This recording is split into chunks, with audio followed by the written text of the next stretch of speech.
Bonjour à toutes et à tous. Aujourd'hui, je vous retrouve pour vous parler d'un film que j'avais également hâte de voir, comme le premier. C'est le dernier film de Todd Haynes, le film May December, dont je vais vous faire la critique tout de suite. Dans ce film, on retrouve un trio de personnages principaux assez prestigieux. On retrouve Natalie Portman dans le rôle d'Elizabeth. On retrouve Charles Melton, que l'on a pu découvrir dans Riverdale, qui interprète le rôle de Joe. Et on voit également Julianne Moore, qui interprète, elle, le rôle de Gracie. Par exemple, ces trois actrices et acteurs ont reçu des nominations, par exemple aux Golden Globes, puisque Natalie Portman a été aux côtés de Margot Robbie, entre autres, de Jennifer Lawrence ou encore d'Emma Stone pour la catégorie meilleure actrice dans un rôle principal.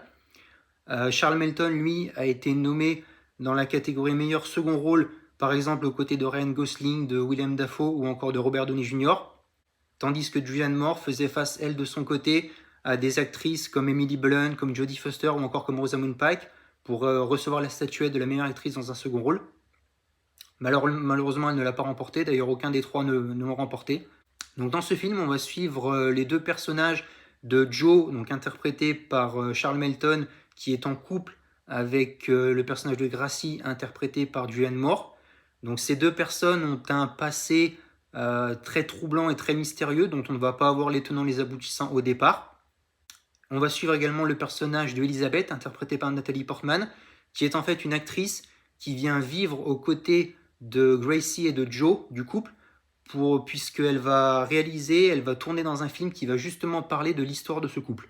Donc Elizabeth va avoir plusieurs discussions, donc premièrement avec l'ex-mari de Gracie, donc Tom, puis avec le personnage de Georgie, qui est l'un des fils de Tom et de Gracie.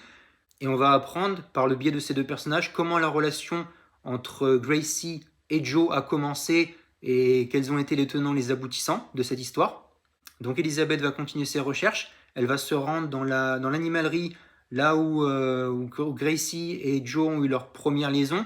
Bon, il va y avoir une scène très forte, je trouve, dans ce film, où on va voir le personnage justement de Nathalie Portman qui va simuler en quelque sorte la relation qu'il y a eu auparavant entre les deux autres personnages. Donc j'ai trouvé que c'était une scène assez forte, avec la musique qui est très très présente, qui est très marquante. Il y a un autre point dans ce film qui est assez drôle, je trouve, c'est l'âge en fait, la différence d'âge entre les personnages, puisqu'on apprend que Gracie et Joe sont mariés depuis 24 ans. Or, j'ai fait mes recherches et Charles Melton n'a que 33 ans et il paraît en plus assez jeune.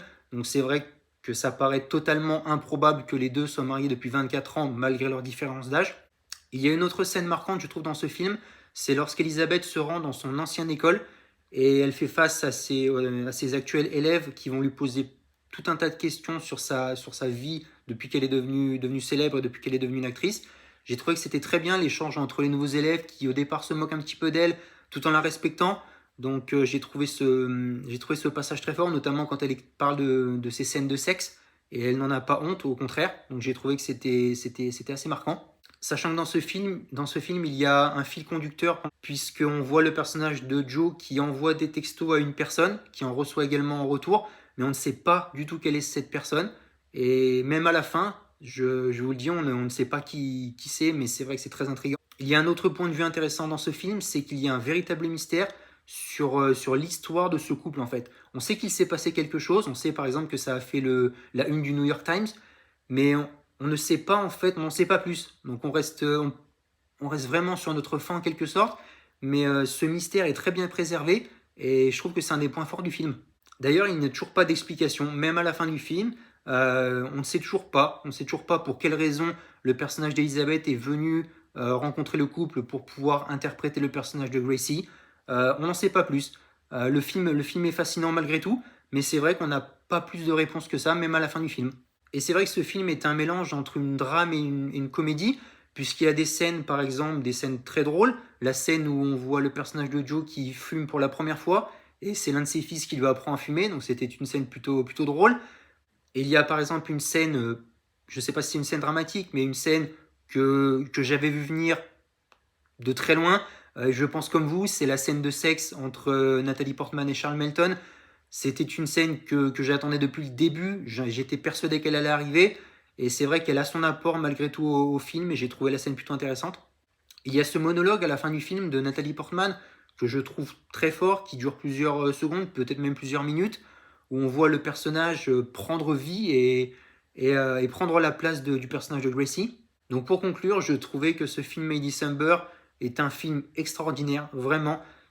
On est plongé dans un univers dont on n'a pas les tenants les aboutissants. C'est un véritable face-à-face vénéneux entre Nathalie Portman et Julianne Moore. D'ailleurs, la relation entre les deux personnages se dégrade au fur et à mesure du film. Plus on avance et plus les deux personnages ne s'entendent vraiment plus bien. Donc oui, moi j'ai personnellement trouvé que c'était un très très très bon film, encore un super film pour commencer l'année 2024. J'ai vraiment beaucoup apprécié ce mélange entre drame et comédie. J'ai trouvé que le trio d'acteurs porte très clairement ce film. C'est une très belle réussite, un très beau film que je vous conseille vraiment d'aller voir. C'est un petit chef-d'œuvre, je trouve.